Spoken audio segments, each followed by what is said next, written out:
What we wanted to do is to create the atmosphere and a space for guests to feel their best. All ages, genders, races, backgrounds, and everyone is treated equally. That really fell into our mission. When you feel good inside, you look good outside.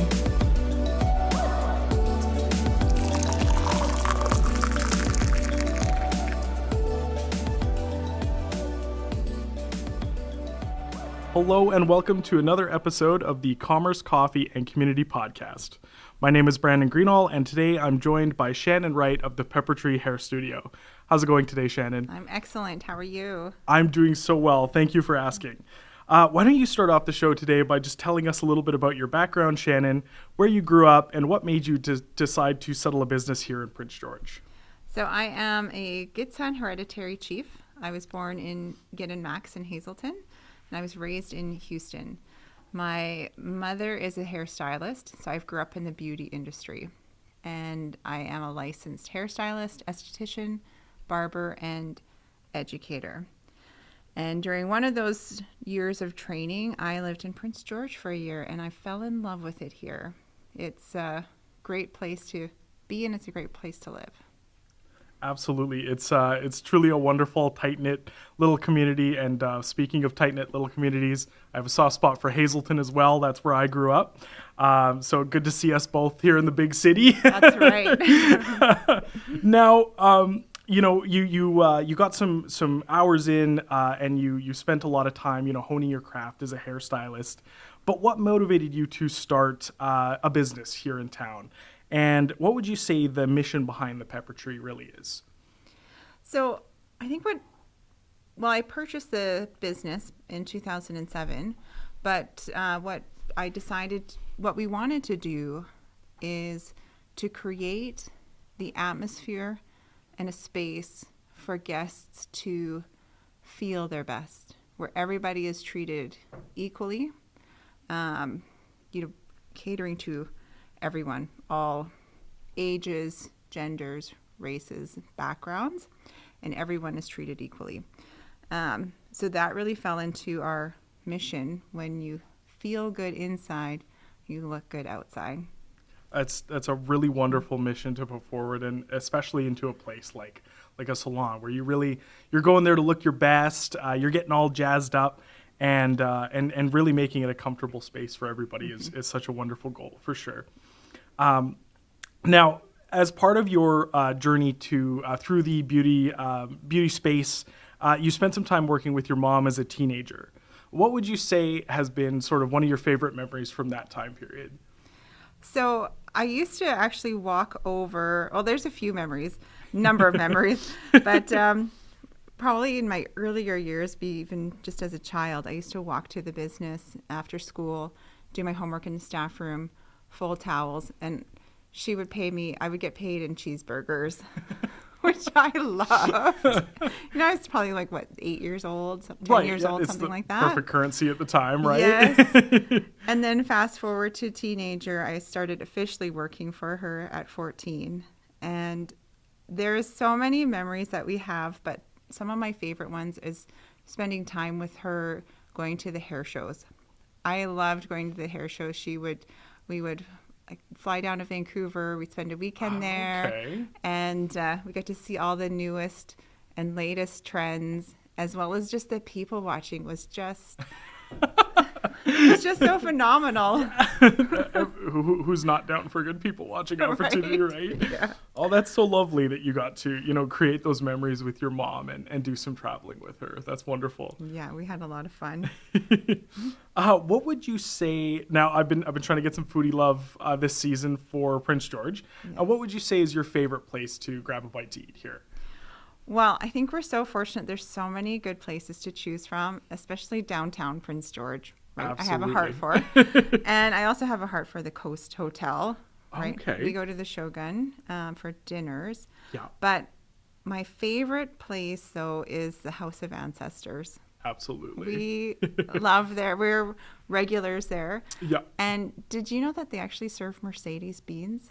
No way. Oh, okay. Mercedes People Beans is from Hazelton. Yes. You know, that's so cool. I didn't know that. I've only had like the breakfast stuff there, but not coffee for some reason. I don't know why. I've never thought about getting coffee there. Yeah. They're our go-to for everything. We love their creations, especially Chef Tracy. She's fantastic with the bannocks and the soups. Oh, that's awesome. So we actually go there for our annual Customer Appreciation Day. We order everything from them. Yeah, and they treat us so great. We recently moved our regular office here in town super close to the House of Ancestors, and it's been hard on the bank account to go there almost every day, but you gotta love it. Yes. It's the best. The best. So going back to the very start of your journey as an entrepreneur, you know, you've spent some time in the beauty industry, you've got all this experience, and you're working to set up shop here in Prince George. What were some of the first steps you took in preparing your business and yourself as an entrepreneur? Well, I think it was just more getting the experience at first. You know, after hairdressing school, I never seen myself opening up a business yet. It wasn't even a thought at that time because there's so much value in gaining that experience. So I took my hairdressing school for the year, and I went back to Houston and trained with my mom for the rest of that summer. And she checked all of my work, made sure it was all up to par. And if it wasn't, I'd have to correct it. Yeah. Same thing with after aesthetics, after barbering, after becoming a licensed educator. I worked with her for a full year. Wow. And that, like working with her from the age of 14 all the way through to 18 through high school years, played a pivotal role in gaining that experience. But gaining the experience after school was extremely vital. There's a wealth of knowledge and a wealth of opportunity to have an awesome mentor shape you, teach you the ropes. So that was a big step for me. And then just stepping out on my own afterwards. As well as just, I actually bought my first house when I was 23. That's so young. Yes. I was 23 years old. And, you know, it can be, so from 23 to 26, then I had that time just investing in the house and how the credit line works, right? Totally. I was approached in 2006 about buying the Pepper Tree because I worked at the Pepper Tree 2003 to 2006.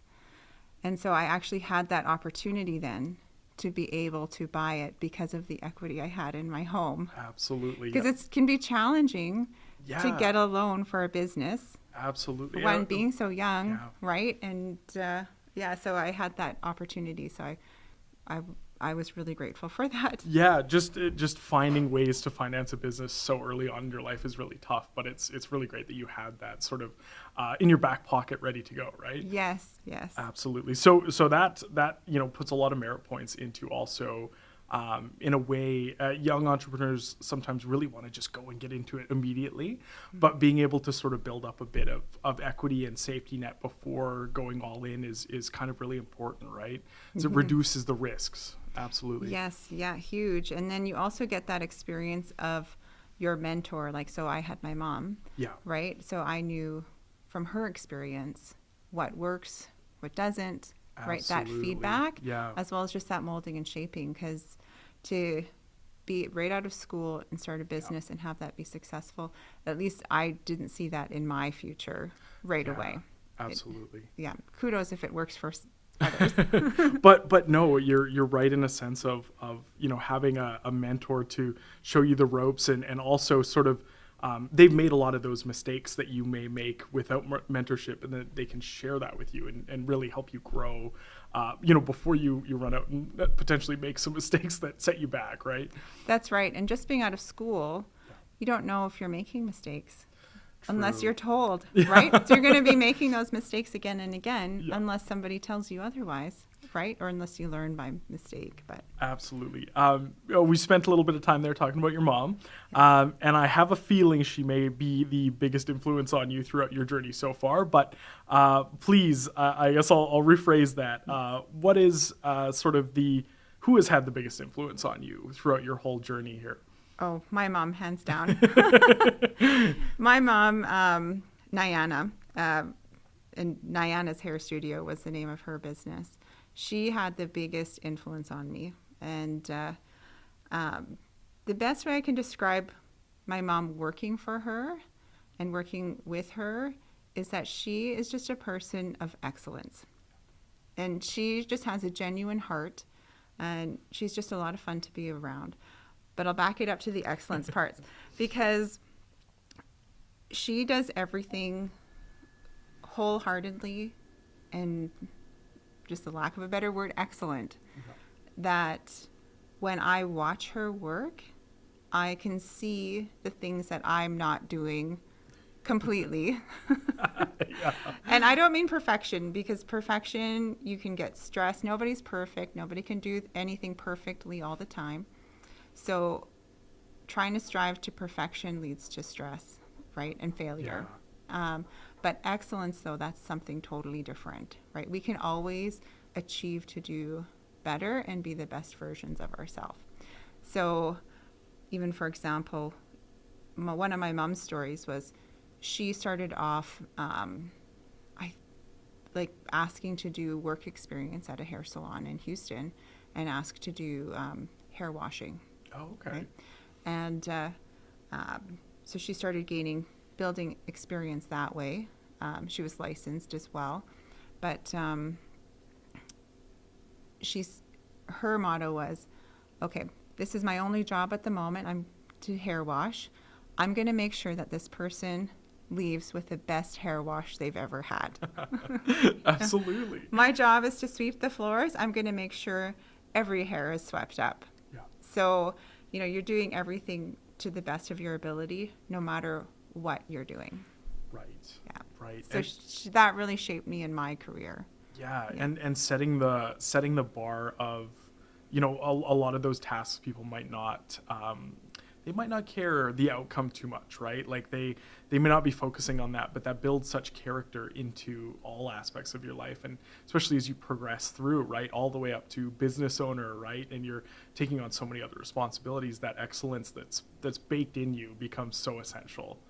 Yeah. And you all function as a team, right? Yeah. When you can appreciate those things that might get overlooked in a business, it builds that appreciation for one another, and you function as a team. Absolutely. Yeah. We talked a bit before the podcast about the importance of a renovation that occurred to the Peppertree, sort of a rework and to the studs, as you put it, of the location. Why was this so important for you personally to undertake, especially with all the fun that comes with having to build a business back up from the studs? So it was about a couple years before we started showcasing our heritage. We have such a rich, beautiful culture, and we just wanted to share it.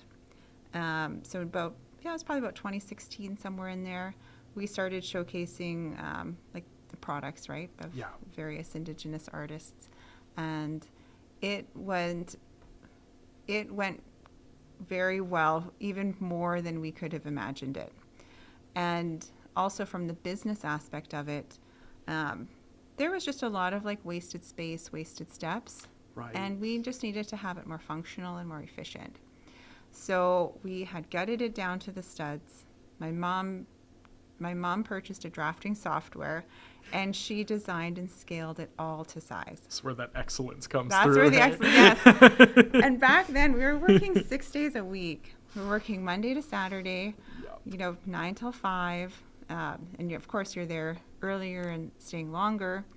And so she was doing this before and after work. So talk about another full-time job on top of a full-time job. Yeah.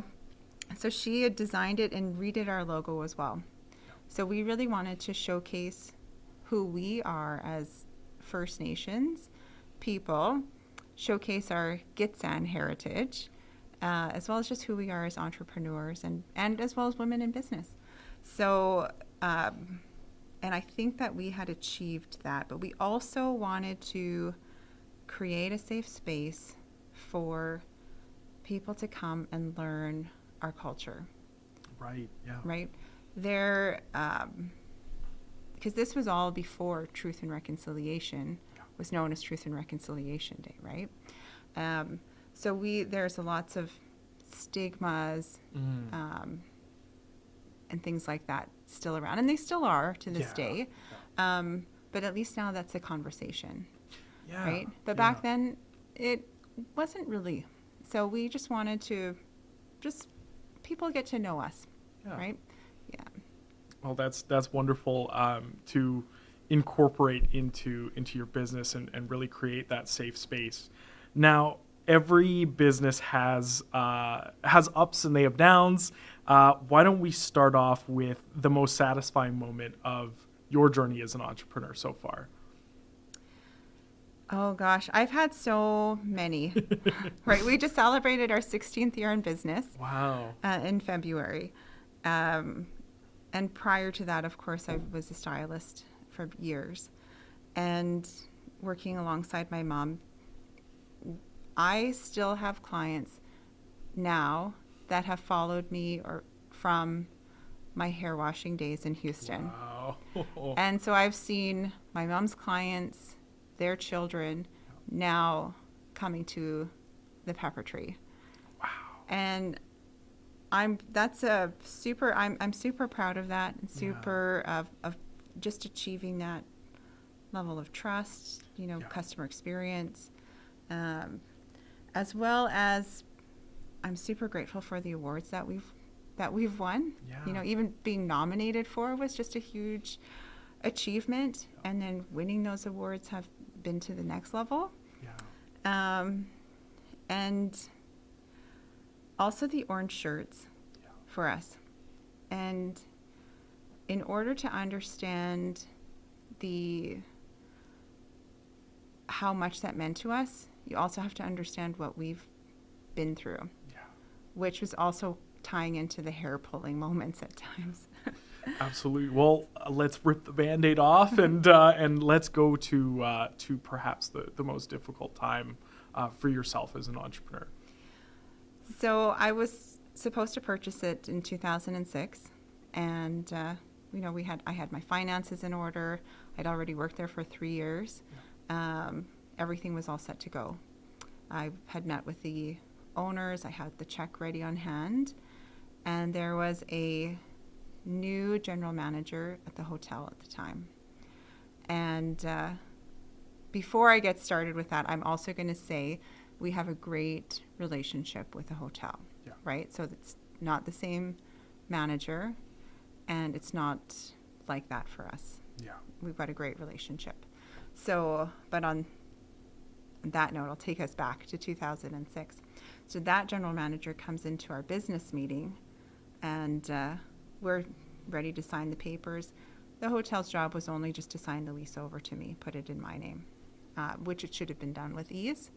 And he comes over and he says, there are so many people that want to have a business here within the hotel.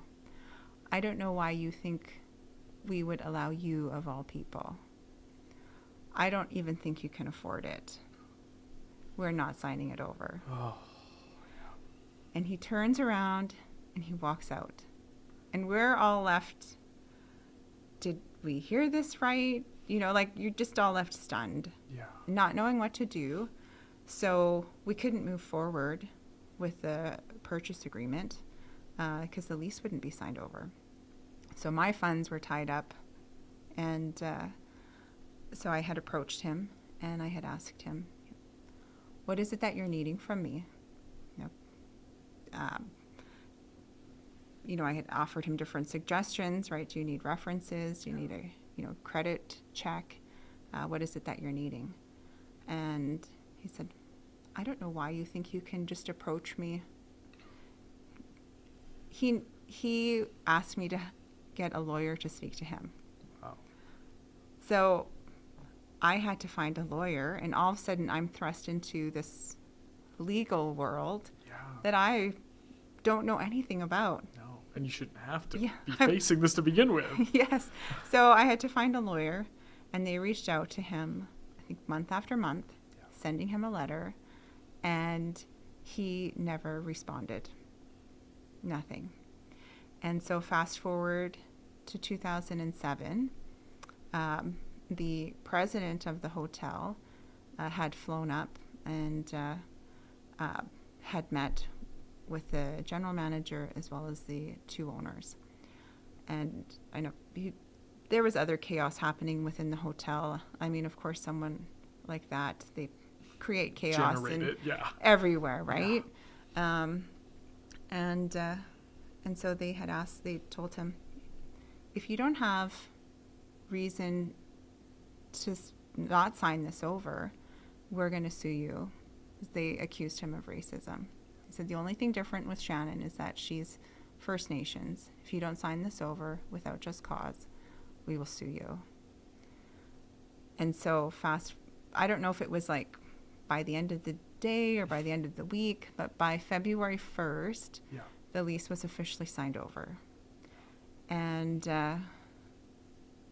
so my parents had come down from Houston, and they helped me get the business into the shape that I wanted it. So we were there after hours. And my dad, who is a residential school survivor, as well as faced many more much racism and discrimination in his life, he's standing within the business and he's crying. And he says, I can't believe my girl owns a business here. And I had only ever seen him cry once at that time, was when his brother passed away, which was to do with residential school, but that's a different story. And so I was thinking he was just emotional and proud, and of course he was that too. But then he goes on to say, when I was 16, and my dad is 66, turning 67 this year. He says, when I was 16, I was here for high school. It's after residential school, he was sent here. And he says, I had to come and see the sign for myself. He says there was a bar within the hotel, not the one downstairs, but the one that was upstairs. He says there was a bar, and there was a sign that said, no blue jeans or Indians allowed after 8. He says, and now here's my girl with a business here. And I was stunned. Like, we've never heard that story before. We're a close-knit family, right? Like, and this was the first time we ever heard that story. And so it's fast forward it then to taking that year. I thought, okay, is this all? It's all kind of tying together now. Yeah. And I'm not also bashing the hotel, right? Because 50 years ago, right, that was a sign, and that was the reality. That was the reality of being an Indigenous person, right? And also there would have been bystanders, right? Every person that patroned there would have read it, worked there, right? All the bystanders could have said something. So it's easy to look at the hotel and say, oh, that's disgusting. And it is, right? But there were so many bystanders as well. So fast forward to when we decided to do the orange shirts, when the 215 children were discovered in the Kamloops residential school, which we knew existed, right? We knew the stories, and we knew that existed. But for the rest of the country to come face to face with that, and the amount of support and awareness that brought, we reached out to Phyllis Webstad, the founder of the Orange Shirt Society, and we had showed her what we had in mind with our logo, and we told her the meaning of it, and we wanted to write on there. Oh, we did write on there. Every child matters, and compassion, heart, empathy, heart, love equals change.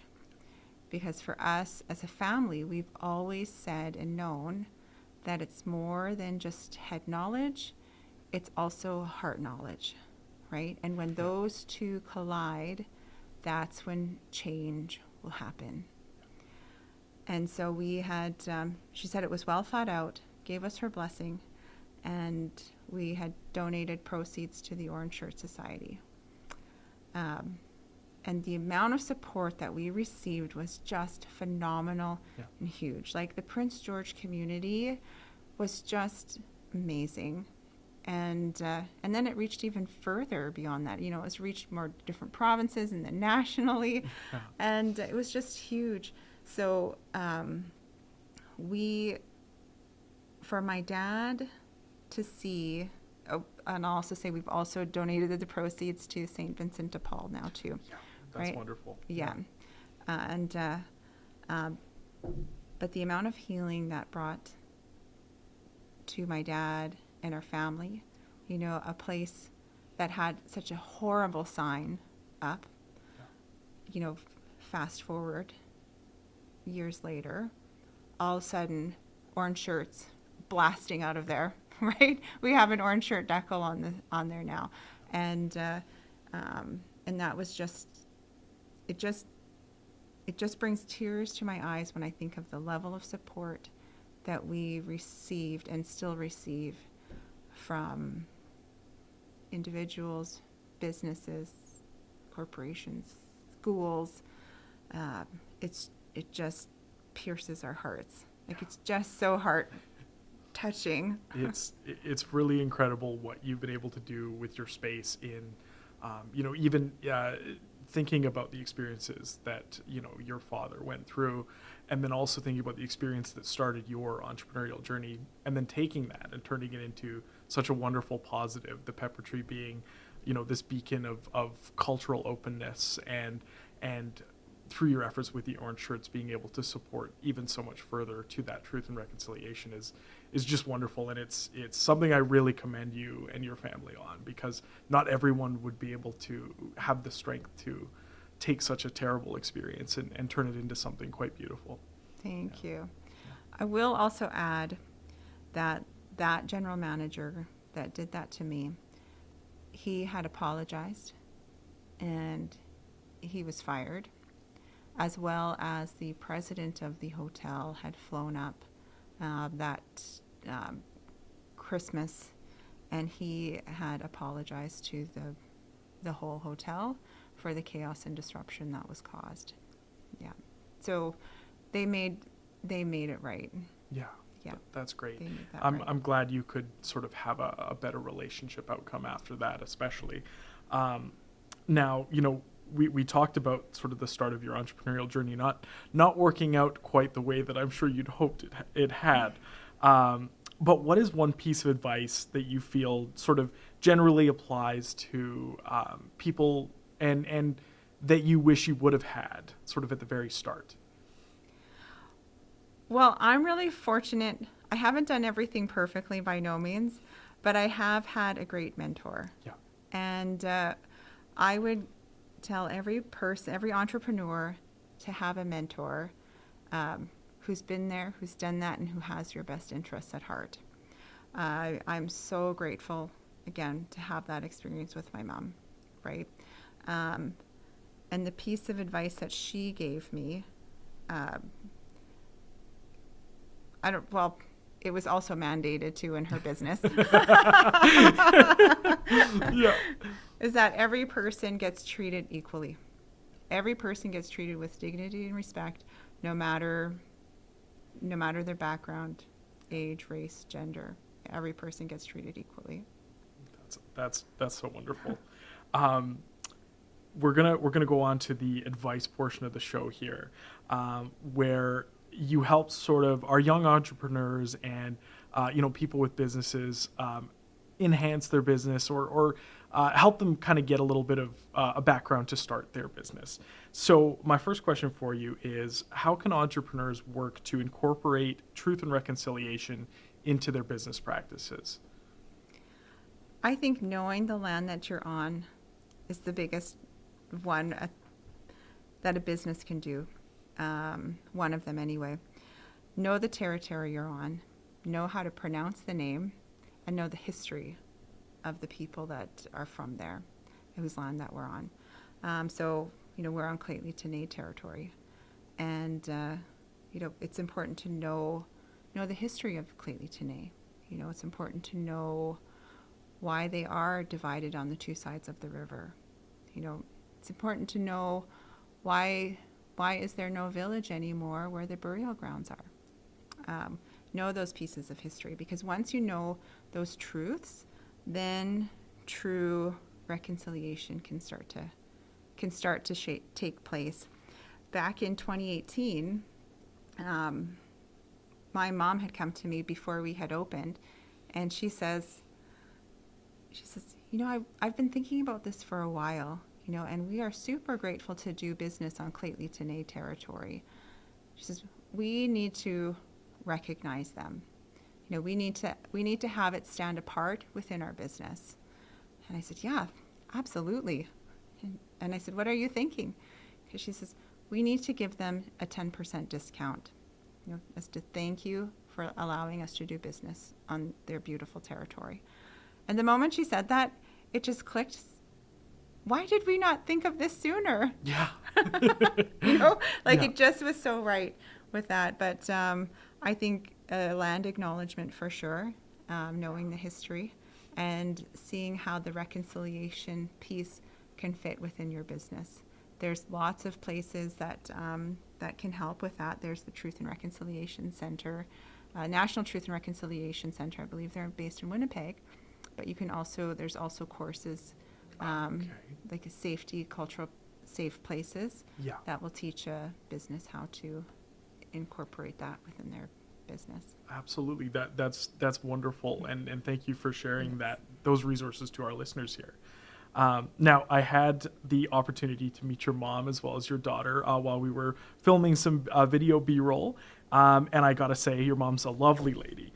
But working with family, I'm sure can be at times a little stressful, perhaps.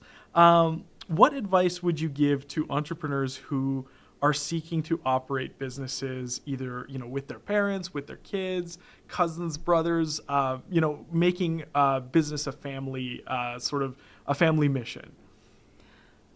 So I've been really blessed to have great people to work with. We have an awesome team. And I've also find it the easiest to work amongst family.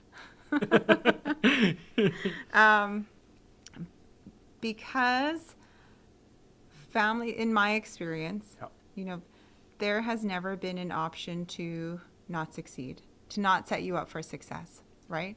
And now with my daughter within our business, she's just starting out in small ways, but we have the true heart to have her succeed. And so I can look at that and think that's how my mom felt about me. I just find it easy to work with family. No, that's absolutely fair.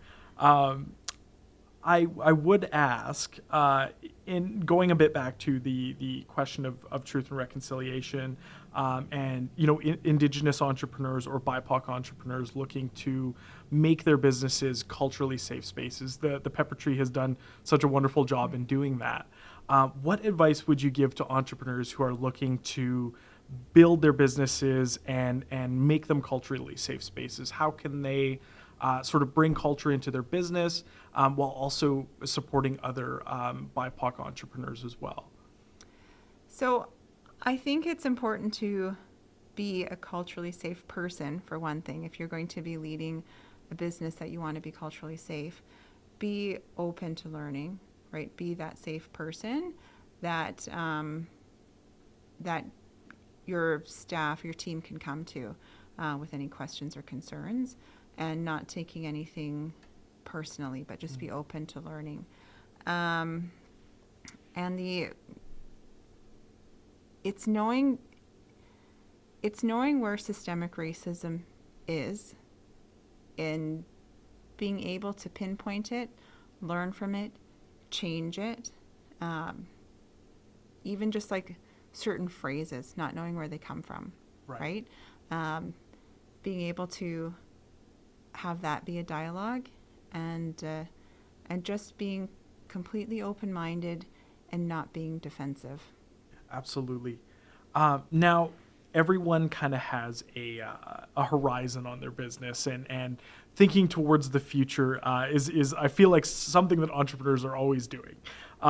Where would you like to see the Peppertree Studio in 5 years from now? Well, I think a lot of our clients would like to see this happen sooner, but we would like to have more of an online presence and a more online store. But it's a matter of, again, we need to find the right people to help us with that, because that's not my area. Absolutely. I'm sure there's plenty of great companies here in Prince George that can help you out. Thank you so much again, Shannon, for coming on the podcast today. And I just ask that you close the show with one last piece of advice for our young entrepreneurs who are listening. I think choose a business that you truly enjoy. Choose your passion and your career, because you'll never feel like you've worked a day in your life.